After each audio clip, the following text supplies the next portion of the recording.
Hola, soy Nori, educadora sexual de la Fundación Mi Cuerpo Mi Cop, la cual ofrece educación sexual integral a adolescentes en Colombia y México. Estoy muy feliz, como siempre, cada mes de darles la bienvenida a un nuevo episodio de nuestro podcast Mi Cuerpo Consentido. El día de hoy me acompaña Marina. Estoy muy feliz de que esté en este espacio porque vamos a estar hablando de un tema muy relevante durante septiembre, que es la interrupción del embarazo. Entonces, bueno, bienvenida Marina. Preséntate para que te conozcan, por favor. Hola Nori, muchas gracias por la invitación. Sí, mi nombre es Marina, llevo unos meses aquí trabajando dentro de la organización como educadora sexual, pero también llevo ya unos 5 años acompañando abortos en casa en la organización colectiva La Zapapacho por la autonomía del cuerpo territorio. Súper, muchas gracias. Y bueno, justo Marina está acá en este espacio para compartirnos desde su experiencia, desde su experticia, pues varios puntos importantes en torno al aborto. Y el primero que a mí me gustaría, Marina, que pudieras como compartirnos sobre el tema de la clandestinidad o esta palabra que está muy presente siempre en la sociedad cuando se habla del aborto. ¿Qué es eso? ¿Por qué se habla tanto de ese tema? De acuerdo. Bueno, en los últimos años, después del movimiento de la Marea Verde que empezó en Argentina en el 2018, bueno, más bien que tomó fuerza en Argentina en el 2018, porque ya llevaba muchos años atrás existiendo, empezó a moverse mucho el tema del aborto a nivel región, a nivel de Latinoamérica. Entonces empezaron a surgir muchas frases, muchas consignas, muchos como proyectos en común. Y pues entre ellos hablaba mucho de la clandestinidad y que se hablaba de que era importante que se legalizara o que se brindara el servicio de abortar desde el Estado para que no hubiera muertes por abortos clandestinos o que no hubiera abortos clandestinos inseguros. Ok. Como contexto, aquí en México es un país en el que digamos, es un país en el que a nivel nacional no se puede meter a nadie a la cárcel por abortar, pero a niveles locales, a niveles estatales, sigue habiendo muchas pues jurisdicciones y el Código Penal difiere. Entonces, por ejemplo, aquí en Querétaro todavía en muchas causales no es, digamos, legal abortar más allá de la causal de violación, por ejemplo. Entonces, la clandestinidad o el concepto de clandestinidad parte de esto de cuando hay un aborto, se aborta mientras no se hace en una clínica. Es decir, la clínica actualmente es igual a legalidad, es igual al Estado, te está garantizando ese derecho. Cuando el Estado no te garantiza ese derecho porque está penalizado, ya estamos hablando de que es un aborto digamos, a, a los límites de la ley, ¿no? Que es la clandestinidad. Entonces, por ejemplo, los abortos que se hacen en casa todavía entrarían dentro de este término de clandestinidad. Los abortos que se llegan a hacer de manera segura en casa. Ok, claro. Mm, Y justo me gustaría que desarrolles más como esta idea de lo inseguro y lo seguro, porque creo que muchas veces, bueno, la ley dice una cosa, pero en la práctica suceden muchas otras cosas que de pronto no deberían de estar como tan satanizadas o como esto del acompañamiento, ¿no? Entonces, si puedes como ahondar en ese tema de seguro, inseguro, en casa. Sí, justo también otro de los discursos o el discurso que se tiene muy presente es esta idea de que lo clandestino es igual a inseguro y eso es igual a que si tú haces un aborto, que no es en una clínica, te vas a desangrar y te vas a morir. Como luego en muchas películas o en la cultura popular es muy común que se recupere esta imagen. Sí. Sin embargo, es importante, y lo voy a poner como, lo voy a contextualizar un poco. Durante la pandemia, en el 2020, pues estábamos en una crisis sanitaria, ¿no? Entonces, pues fue muy importante que digamos que muchas condiciones o muchas situaciones o que no eran necesarias que se dieran en el hospital o que se hicieran en una clínica, pues se cuidaran o se realizaran en casa, ¿no? Y que incluso pues esto fue una cuestión que salió desde la Organización Mundial de la Salud, que sacaron lineamientos, que sacaron estrategias, bla, bla. Y uno de esos lineamientos y estrategias fue respecto al aborto. La misma Organización Mundial de la Salud compartió su protocolo para abortar con pastillas y dijo, no es necesario que vayas a una clínica si estás con un embarazo no deseado y que te expongas pues a algún contagio de COVID-19. Puedes hacerlo en tu casa de manera segura. Aquí están. Y dio así de las pastillas, misoprostol, dio la cantidad, 12 pastillas, y dio como pues los lineamientos en general, en qué condiciones realizarlo, en qué condiciones no, bla, bla. Y entonces, pues fue justo en este protocolo que se difundió por todos lados, en el que también se basan los protocolos que nosotras como colectivas, que nosotros como acompañantes es la información que nosotras damos. Entonces, pues cuando la Organización Mundial de la Salud hizo eso, pues fue una forma de respaldar pues que se pueda abortar de una manera segura en casa, de una manera que no sea una clínica, de una manera que nosotros pensaríamos incluso como clandestina en territorios o en contextos en los que no está legalizado, como aquí está en Querétaro, ¿no? Oye, y bueno, hablando justo del acompañamiento, me gustaría que nos contaras más a profundidad qué implica acompañar un aborto. Ujú.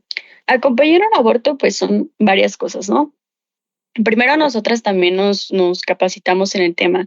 Eh, Aunque no seamos la mayoría de nosotras, muchas de nosotras médicas, pues nosotras buscamos, nos informamos, aprendemos sobre cómo debe de ser el proceso, tal cual, ¿no? O sea, cuáles son las indicaciones, cuáles son las condiciones en las que no se debe de hacer, cuáles son los síntomas o signos de emergencia, qué se puede hacer en una situación de emergencia, todo ese tipo de cosas nosotros las aprendemos. También aprendemos justo al hecho de acompañar, ya no solo brindar información, que es parte del acompañamiento, pero también escuchar, es una escucha activa, es responder las preguntas específicas que tú tienes, es darte tranquilidad con la información que nosotras tenemos, es estar al pendiente de ti durante todo tu proceso, estar ahí a través de un mensaje, a través de, pues sí, de las palabras, ¿no? Ahí es donde nosotras estamos acompañando, es también darte información después de que realices tu proceso, darte ese seguimiento, entonces, sí es como, pues eso es en lo que es general un acompañamiento, ¿no? Y si también ellas llegan a tener o a necesitar algo más, como de que, oye, me gustaría tener algún proceso psicológico después de mi aborto, porque quiero hablar más de eso, nosotros les compartimos instituciones, organizaciones en las que se pueden acercar, ¿no? Oye, ¿cómo qué tipo de ultrasonido me tengo que hacer? ¿O conoces de alguna ginecólogo o alguna estancia aquí en Querétaro donde pudiera hacerme el ultrasonido posterior al proceso? También les damos esa información, ¿no? O sea, como que el acompañamiento es, te damos información, pero también te escuchamos, también te respaldamos. Igual también buscamos la forma de contenerte emocionalmente, porque igual también hay muchas personas en muchas situaciones muy distintas acercándose a interrumpir su embarazo. Hay personas que están más tranquilas, hay personas que solo quieren como de que, bueno, respóndeme estas dos preguntas y ya me voy, pero también hay personas en las que quieren profundizar sobre eso, sobre la decisión que están tomando, quieren sentirse pues apoyadas, quieren sentir que están bien con lo que están tomando la decisión, ¿no? Y pues nosotras también tenemos la tarea de escucharlas, de respaldarlas y de que la decisión, aunque para ellas pueda llegar a ser complicada, pues no lo sea tanto, sea un poco más sencilla. O para quienes que se hacen, para quienes lo crean sencilla, pues sigue siendo sencilla, ¿no? Ese es nuestro trabajo como acompañantes. Claro. Y bueno, me gustaría como añadir que tú con la colectiva y están en la ciudad de Querétaro, en México, pero bueno, hay como muchas organizaciones a nivel, me atrevería a decir, mundial, ¿no? Si están en otras partes del mundo, del continente, pues buscar organizaciones que acompañen y que sean confiables, ¿no? Como que para mí siempre es muy importante como investigar muy bien, no sé, la página o el nombre para que sea pues confiable, pero que en todas partes hay siempre personas dispuestas a acompañar, ¿no? Y bueno, justo me gustaría como hablar de esto de la ley y todo, porque siento, o bueno, más bien, más allá de la ley, el discurso, porque siento que en los medios de comunicación, las canciones, las películas, hay un montón de conceptos de estigma o el tema en sí del aborto está muy presente, pero a veces las personas pueden asustarse por lo que nos muestran los medios de comunicación y obviamente también hay como mucho susto por la ley, ¿no? Y quiero como también hacer mención de que este proceso del aborto existe de hace miles de años, ¿no? O sea, yo creo que desde que antes de Cristo las personas abortaban. Y que incluso lo hacían en compañía muchas veces, ¿no? Pero a lo mejor desde un espacio más privado, digamos. Entonces, solo ahora las discusiones que se dan, bueno, eso es lo que yo pienso, no sé tú qué piensas, pero las discusiones que se dan a nivel, no sé, del Estado, del gobierno, de las leyes, pues es eso, son para regular, pero la gente lo hace siempre, no sé. Sí, totalmente. La gente siempre ha abortado, las personas siempre han abortado y las personas van a seguir abortando en el futuro. La verdad es que siempre va a suceder eso. La forma en la que, o el discurso que nosotros manejamos mucho en la colectiva, es que interrumpir tu embarazo, abortar, es un proceso más de tu vida reproductiva.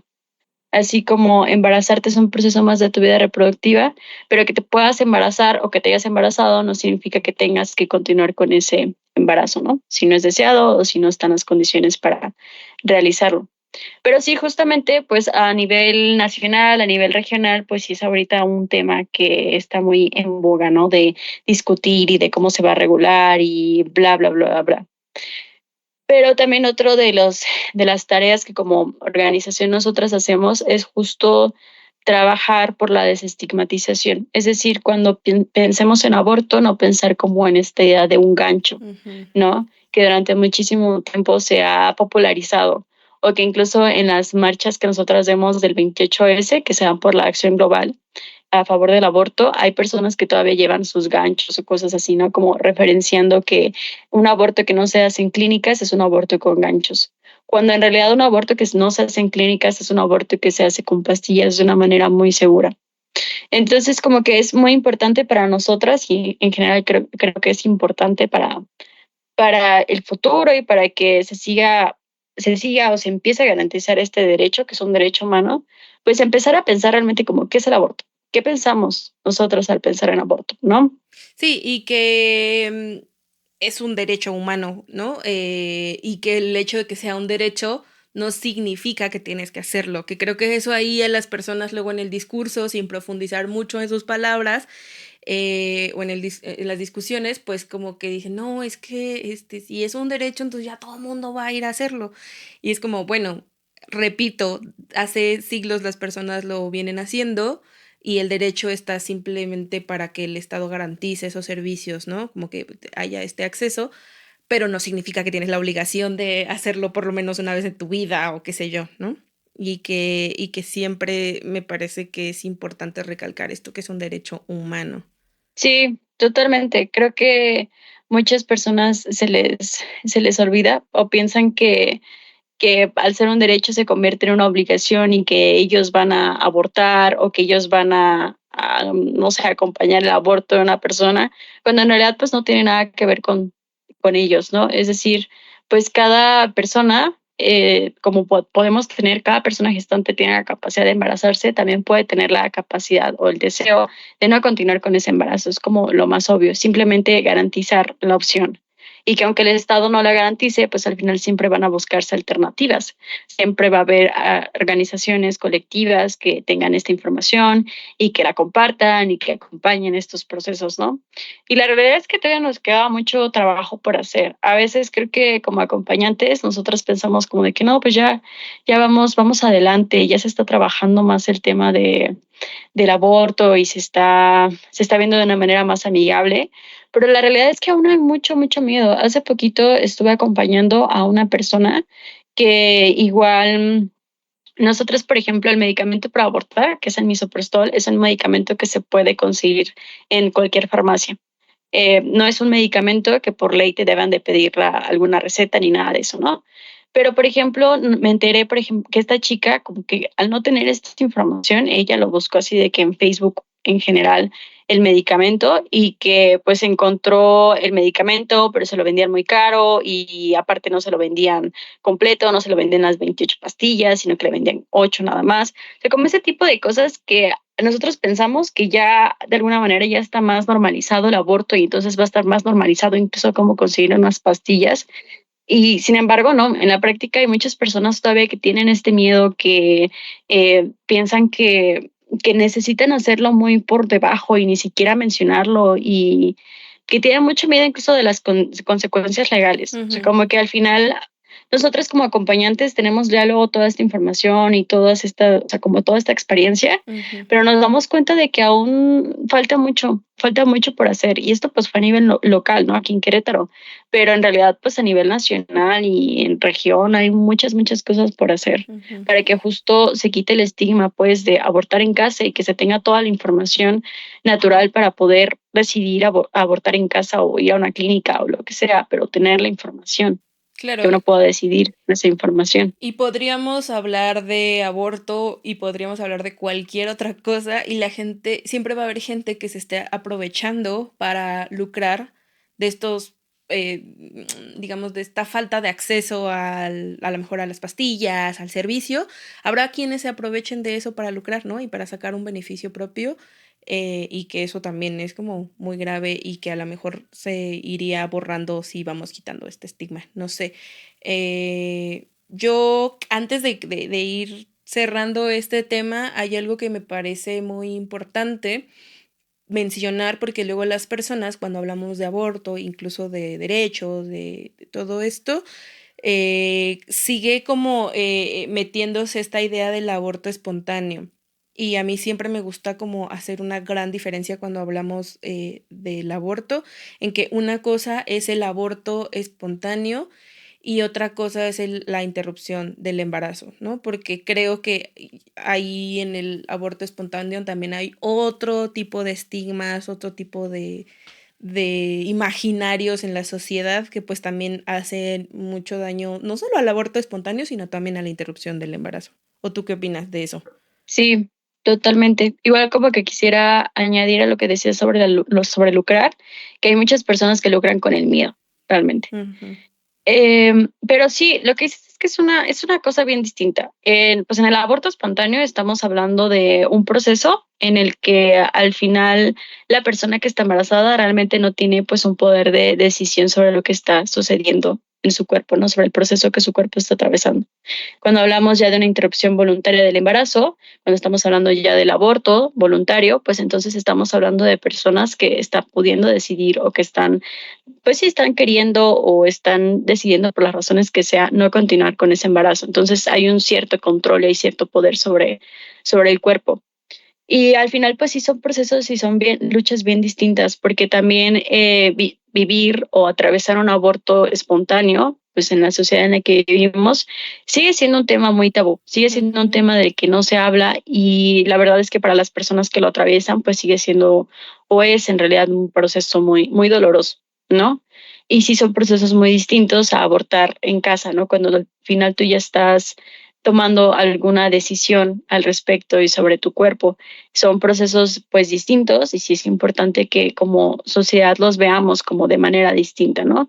Para que incluso también las personas que los atraviesan puedan procesarlos y gestionarlos de las mejores maneras en los que puedan o como ellos quieran. Claro.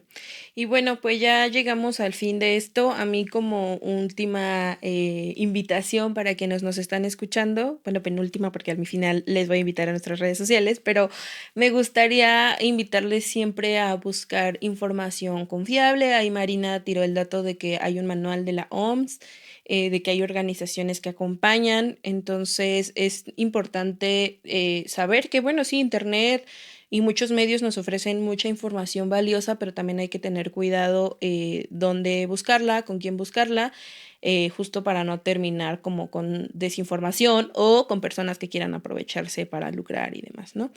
No sé, Marina, si tú quieres decir algún consejo, alguna recomendación o alguna información valiosa para cerrar este episodio.